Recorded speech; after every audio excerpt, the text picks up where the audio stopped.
అందరికీ నమస్కారం.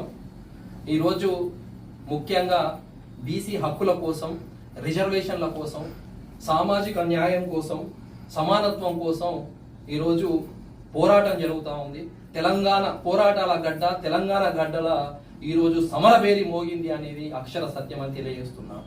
సామాజిక న్యాయం అనేది కేవలం నినాదం కాదు, అది రాజ్యాంగం కల్పించిన హక్కు అని సందర్భంగా తెలియజేస్తా ఉన్నాను. ఈరోజు దేశంలో 78 సంవత్సరాలు దాటిన బీసీలు ఆర్థికంగా, సామాజికంగా, రాజకీయంగా అణచివేతకు గురవరు అనేది అక్షర సత్యం.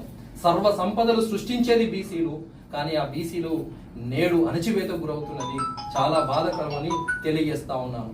ఈరోజు ముఖ్యంగా బీసీ రిజర్వేషన్ల సాధన సమన్వయ జేఏసీగా ఈరోజు నిర్మాణం చేయబడుతుందని తెలియజేస్తున్నాను.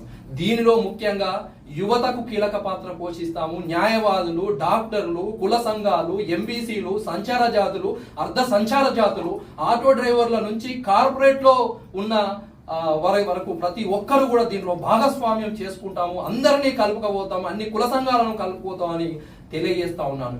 ఎన్ని జేఏసీలు ఉన్నా కూడా మేమందరము సమన్వయం చేసుకొని ముందుకు పోతామని తెలియజేస్తున్నాను.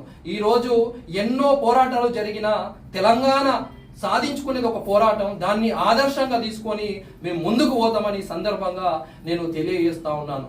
అంతే కాకుండా ఈరోజు ముఖ్యంగా ఒక జేఏసీ వారు కృష్ణయ్య గారి ఆధ్వర్యంలో జేఏసీగా 18 రాష్ట్ర బంద్కు పిలుపునిచ్చిన విషయం మనందరికీ తెలిసిందే.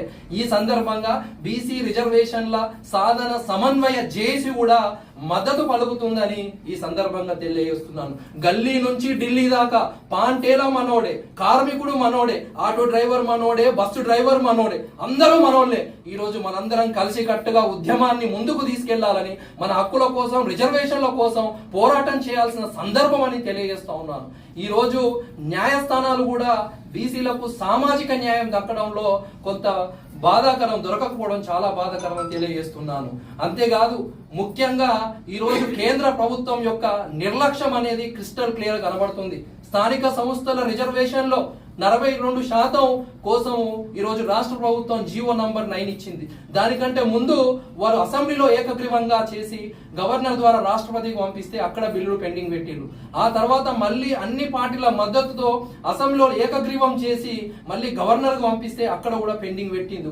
ఈ నిర్లక్ష్య వైఖరి మీరు వదులుకుంటే ఈరోజు కుర్చీలు కదులుతాయని ఈ సందర్భంగా హెచ్చరిస్తా ఉన్నాను. సామాజిక న్యాయం కోసం ఈరోజు దేశం మొత్తం ఒక అగ్నిజ్వాలలాగా ఈరోజు ముందుకు సాగుతామని తెలియజేస్తున్నాను.